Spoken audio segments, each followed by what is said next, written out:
y'all. Thought I'd give you the update I promised. So, we went in. We're using the manufacturer or the modular home seller, Henry's Fork Homes. And we're using them to get and purchase our home. The home that we're looking at is a Fleetwood Broadmoor. From what we understand, we were told that Fleetmoor is one of the ones that has the cost hasn't gone up very high on. And we were told that they were able to find our deposit, but we only gave about a third of the deposit that they need, it comes to find out.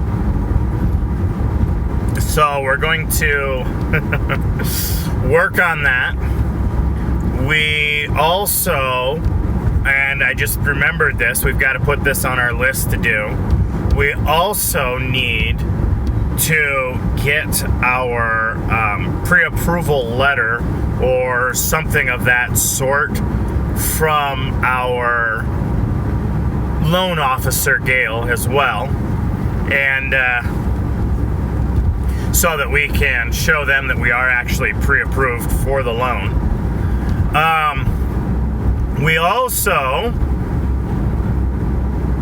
in order to move forward on the construction, because we're kind of doing a reverse mortgage, and which I explained in other videos, but the owner of the property, there's actually two.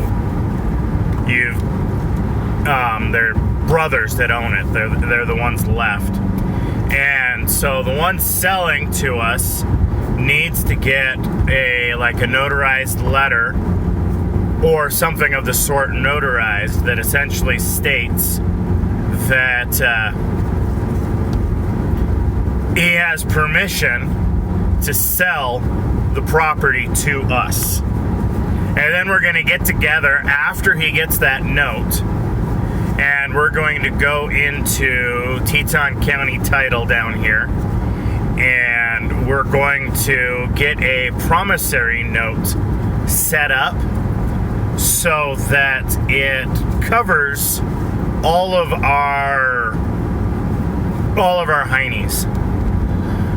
Basically, we're going to make sure that in the promissory note that he has the ability, the one we're purchasing the property from, he has the ability to live in that home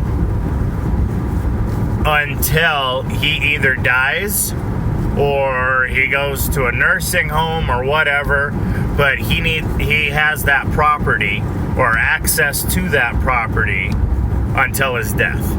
We want to make sure we set that up for him. And we also want to make sure then that we have access to the southern 2/3 of the property. And we want to basically make sure that if, God forbid, something happens to him, that before we're done building the home, we have everything set in place so that we still get, or we still have the home. And then vice versa, if while Henry's Fork is building on the property and they've got the deed of trust, if anything happens to us, that he still gets to live on that home. So we basically are setting up kind of to cover both sides. So yeah, we need to get that deed of trust going. We need to get that so that as soon as we get the deed of trust in, so there's those 3 steps to get the deed of trust. And then as soon as we get the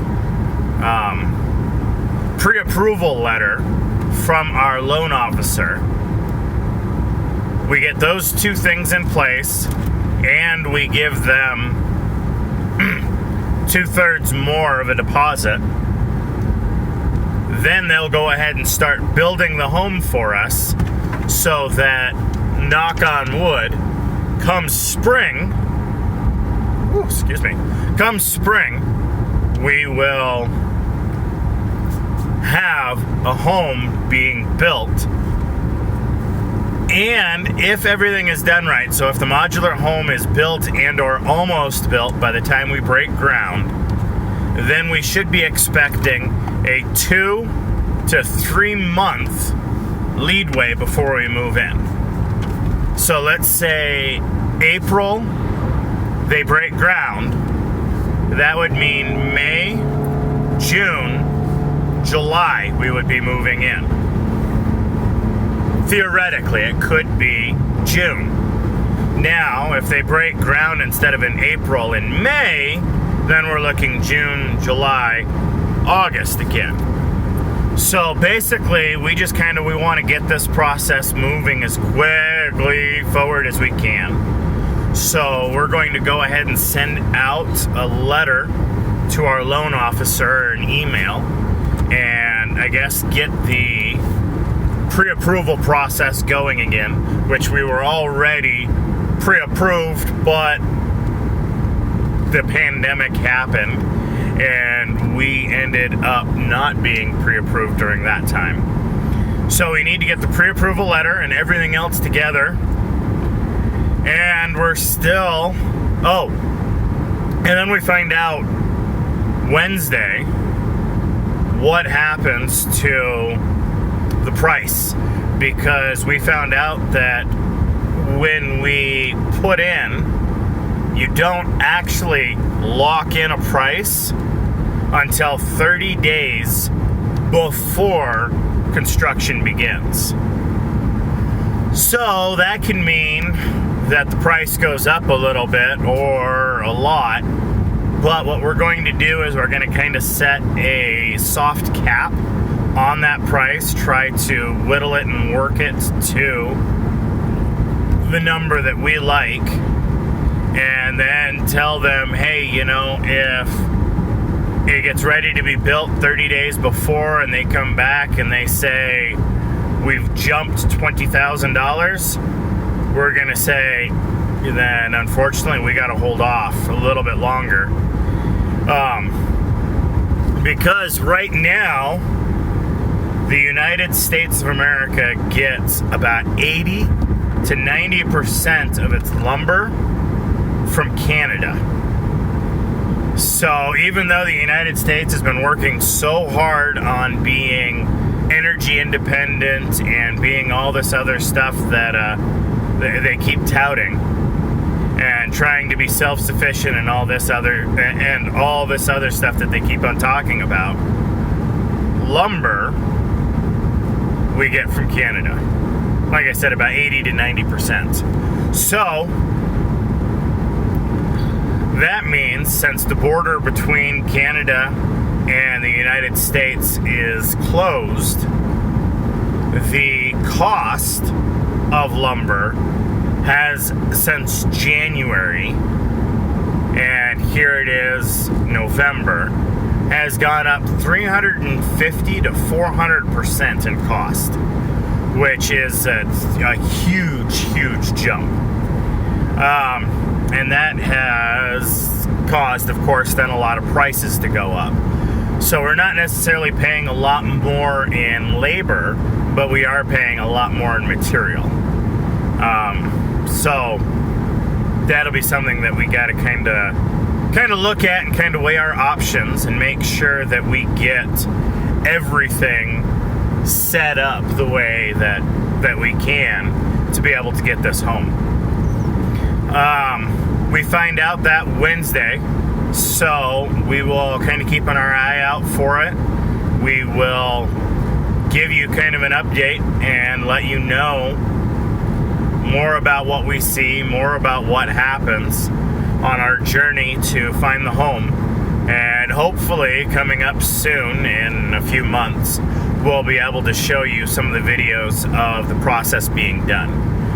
because I'm a contractor and a handyman and a lot of that other stuff. They have given me the go-ahead to kind of run some bids out for the property, as well as do some of the work myself to kind of do some sweat equity and stuff into it.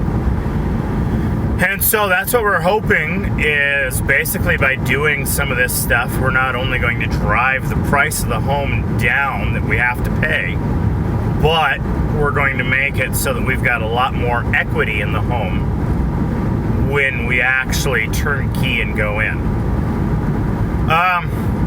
So if you guys want to know kind of anything else, or if you guys want to maybe see a plan, I do plan on sometime going through and going over what we have looked at and discussed and what we are thinking about in our home.